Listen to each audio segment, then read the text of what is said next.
Mom's knife slid through the Thanksgiving turkey like she'd rehearsed the moment her whole life. The room was warm, golden, full of chatter, right up until she smiled at me in a way only a mother who's judged you for years can smile. I didn't know yet that a single sentence would split my family open. One breath, one pause, and then the cruelty landed so clean everyone else laughed before they understood what she'd said. I didn't cry, argue, or break. I just set my fork down and stood up. And the strangest thing was that Mom thought she ended the night, but she had no idea what I had already discovered. My name is Harper, and if you'd met my family from the outside, you'd probably think we were one of those picture-perfect Southern households, old money, polished etiquette, the kind of people who never aired their business in public. Our pale blue house on the outskirts of Franklin, Tennessee, had been in the family for generations, and my mother, Elaine, liked to remind everyone of that every chance she got. She carried legacy the way other women carried perfume, something she sprayed on herself before stepping into the world. I grew up believing legacy meant belonging and stability. It took years to realize it actually meant control. I work as an operations analyst. Numbers, logistics, patterns. I like things that make sense because so much of my childhood didn't, especially after my miscarriage 2 years ago. The morning it happened, Mom held my hand in the hospital and whispered prayers over me. But later, when she thought I was asleep, I saw it. A flicker of relief in her eyes, as if the universe had corrected something, as if I had almost contaminated her perfect bloodline and fate stepped in to save her reputation. After that, she didn't look at me the same. My older sister, Carly, became the pride of the family, the one who had done her duty. She was the golden daughter, soft waves in her hair, pastel dresses, always with her little boy Owen perched on her hip. Mom adored Owen. Sometimes I wondered if she loved him for who he was or simply for what he proved. My husband, Adam, tried to shield me from most of it. He's patient, gentle, the kind of man who listens before he speaks. He couldn't make Thanksgiving this year due to a work assignment out of state. And I could already hear Mom's voice when I told her. "Work before family," she muttered, as if the sentence itself proved how flawed my life had become. Driving to the house that evening, thin frost clung to the edges of the windshield, Tennessee's version of winter pressing softly against the glass. Cold air seeped into the cracks of my nerves, quieting everything except the heaviness sitting under my ribs. Inside, the house smelled like rosemary, brown sugar, and too many memories. Relatives buzzed around the kitchen, Carly floated between rooms, glowing with that effortless charm Mom worshipped. Everyone acted like this was just another holiday, but something in me knew this night wouldn't stay quiet. The dining room looked curated, linen napkins folded into perfect triangles, candles flickering in brass holders, the turkey resting on a platter so polished it almost reflected the ceiling lights. Mom stood at the head of the table, framed by the chandelier, like she was posing for a magazine cover.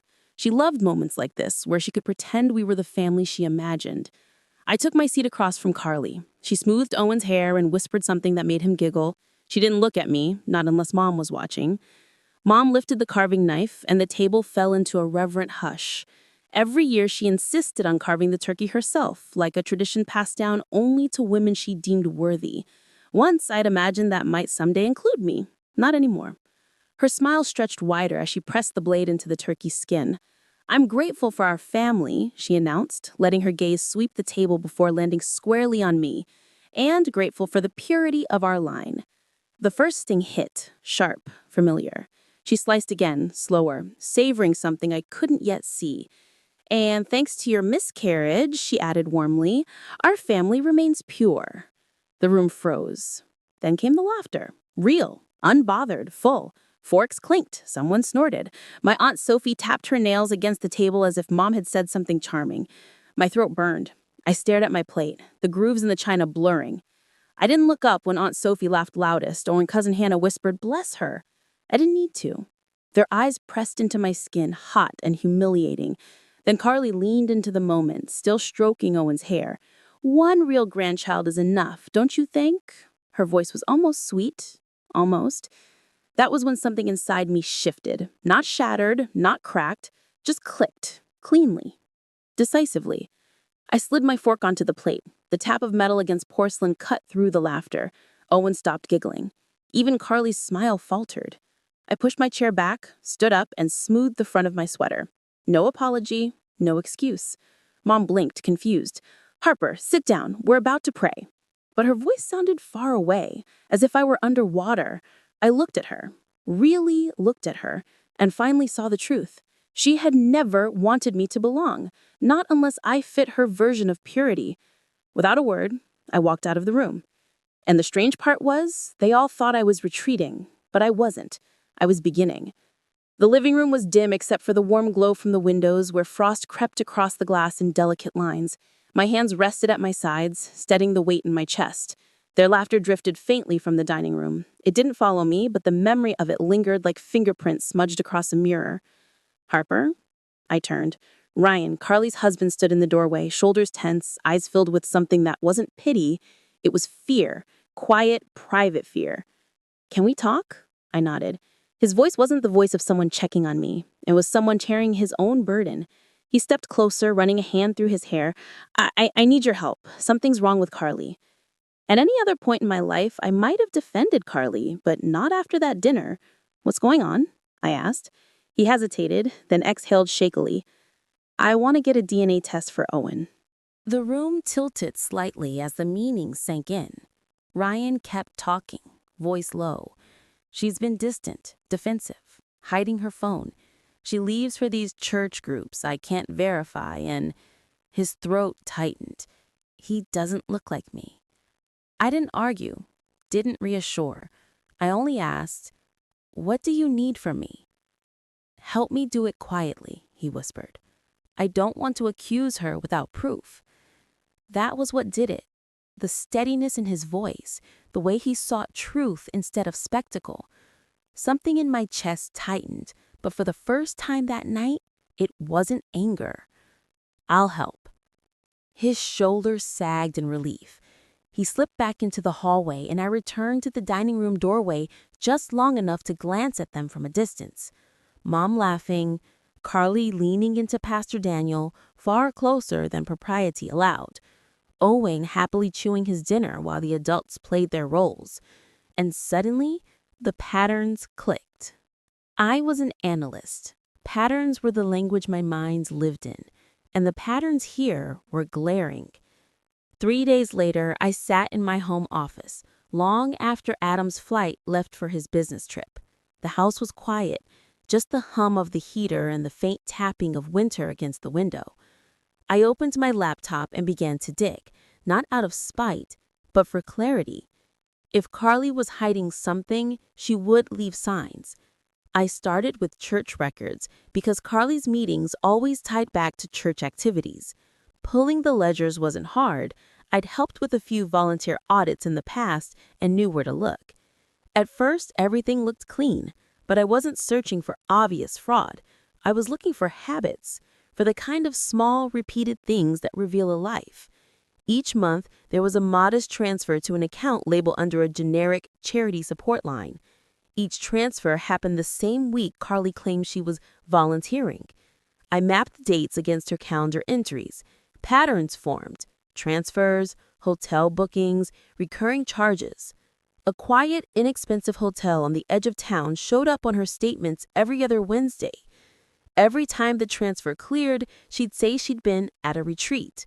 The pastor, Pastor Daniel, kept showing up in the margins of those records. Donations marked to programs he oversaw, reimbursements labeled vaguely. None of it screamed guilt on paper. But patterns aren't loud. They're confining, like the rails of a train track that steer you to one inevitable place. That Friday morning, Carly hammered on my door like someone who had forgotten how to knock. When I opened it, her face was blotchy, eyes wild, voice raw. "You're looking into me," she hissed. I didn't deny it. I didn't confirm it. I stepped aside. "Come in." She stood in my living room, wringing her hands, breathing as if she'd run a long way. "Daniel told me someone's been asking about the church funds," she said, small and scared. For a second, the woman Mom called perfect looked like a child. "Please don't tell Elena Ryan, please." In her desperation, the truth began to spill. Fragmented confessions, half apologies, payments she'd begged Daniel to hide. She talked about phone calls that came at odd hours, a man who listened to everything and told her she was special because she was afraid. Before I could press, my phone buzzed. a hospital number. When I answered, the nurse's voice was steady and clipped. Your mother has been admitted. Possible stroke. You and your sister should come immediately. Carly went white and suddenly small in my doorway. We drove with the radio off and the roads slick. Snow began to fall with that muffling softness that turns the world into a photograph. In the emergency waiting room, the air smelled of antiseptic and old coffee and the tension that clung to the upholstery. Ryan was already there, elbows on his knees, jaw tight as rope. When he looked at us, his face had changed. No accusation, just a hollow, honest grief. They said she collapsed at the church after an anonymous letter was slipped under the office door. It had been enough to unmoor her. Elise, Carly, sat down like she had been emptied. Is she going to be okay? She whispered. Adam's car pulled into the hospital lot minutes later, and he rushed in with his coat still on, breathless and steady. He wrapped his arms around me in a way that made the room tilt back into manageable proportions. The doctor came and said what we feared but needed to hear. Elaine was stable, a mild stroke. They'd monitor and then move her to rehab. Relief rippled through the chairs like a soft exhale. But relief didn't last long. Ryan cleared his throat and drew a small envelope out of his pocket. The DNA results were back. Time folded. The fluorescent lights flicked. Conversations in my head stilled. Ryan opened the paper and read in a voice that was simultaneously resigned and brutal. Owen is not mine. Carly made a sound that was half sob, half gasp, and she folded in on herself. I didn't shout. I didn't throw things. Something in me watched the moment slide into place the way an accountant watches numbers balance. It was truth, and truth carries its own gravity. We were led down the corridor to the conference room where the church board met. Hard chairs, 2 bright lights, a long table that always seemed colder than the room. Pastor Daniel wasn't there yet, but his absence only made the air thicker. A board member asked the obvious questions like a litany. Who filed the concerns? What evidence do you have? I placed the folder on the table and let the paper speak. Payment patterns, hotel reservations, recurring transfers tied to Daniel's ministries. A ledger full of little lies. The board read slowly, the room constricting with each turned page. When Pastor Daniel finally appeared, his face was pale and his shoulders tight like someone trying to keep a secret inside a too small suit. He looked at Carly first, then at me. You did this, he breathed, venom masquerading as hurt. I met his gaze and didn't blink.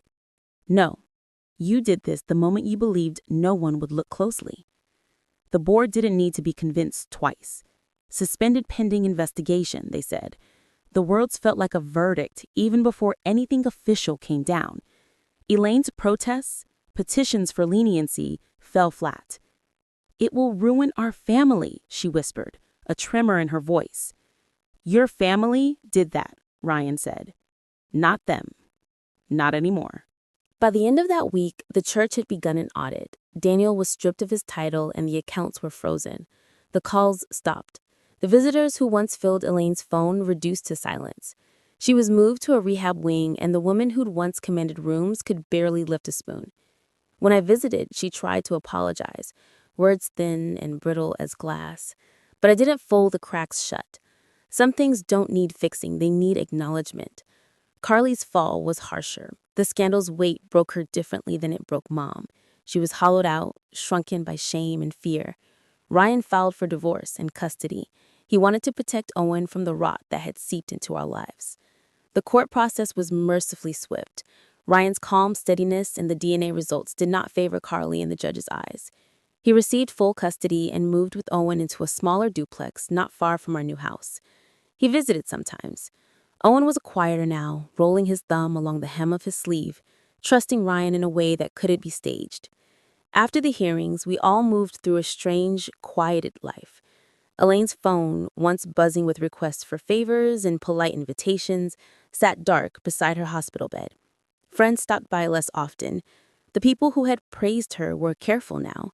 The church community that had once uplifted her unraveled into gossip and board meetings. I helped where I could, but not in the way she wanted.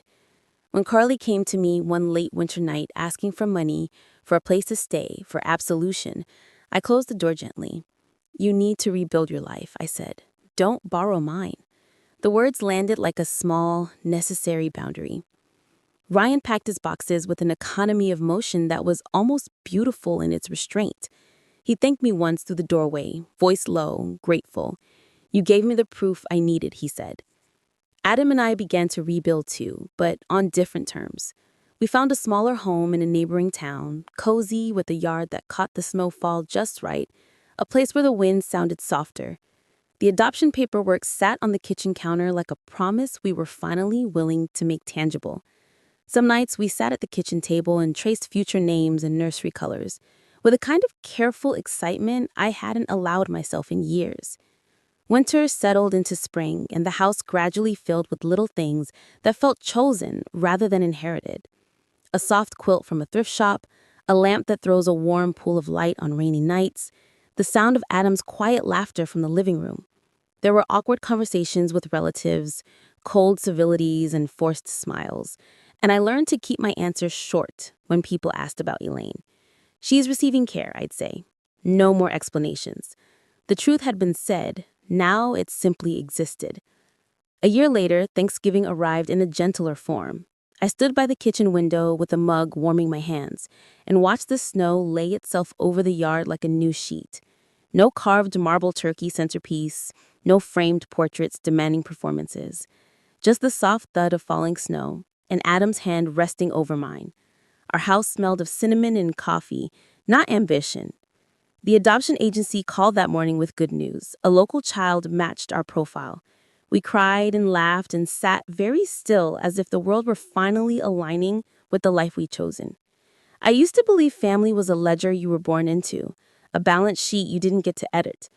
I still see the old house sometimes in my mind, mom framed by the chandelier, the clink of forks, but those images are now distance and not command.